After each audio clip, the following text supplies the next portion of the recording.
Hello all, இன்றைக்கி Vinayagar Chaturthi vlog தான் பார்க்க போகிறோம். ஸோ அந்த இது கொழுக்கட்டை மேக்கிங் ப்ராசஸ் தான் வந்து நீங்கள் பார்த்துட்ருக்கீங்க. ஆனால் எனக்கு வந்து இந்த தடவை பர்ஃபெக்டாக கொழுக்கட்டை வந்த மாதிரி ஒரு ஃபீலிங்கே இல்லை. லாஸ்ட் டைம் நல்லா வந்துருந்துச்சு. ஸோ பூர்ணம்லாம் வச்சு கொழுக்கட்டை வந்து ரெடி பண்ணிட்டேன். ஷேப்பும் பார்த்திங்கன்னா அந்த அச்செல்லாம் கிடையாது, சும்மா கையில் வந்த ஷேப்பில் வந்து நானும் பிடிச்சி வச்சிட்டேன்.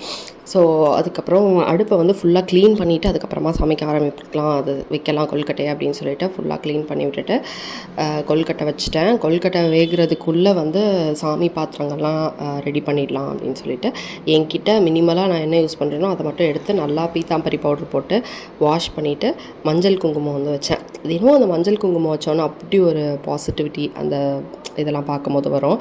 அதுக்கப்புறம் நான் வந்து விளக்குக்கு வந்து இந்த மஞ்சள் திரி தான் வந்து யூஸ் பண்ணுறேன். இது வந்து நிறைய பெனிஃபிட்ஸ் இருக்குது அப்படின்னு சொல்லிட்டு யூடியூப்பில் பார்த்து தான் நான் யூஸ் பண்ண ஆரம்பித்தேன். எங்கள் வீட்டு விநாயகரை இப்படி தான் அரேஞ்ச் பண்ணி நீட்டாக இப்படி தான் எனக்கு விநாயகர் சதுர்த்தி வந்து போச்சு.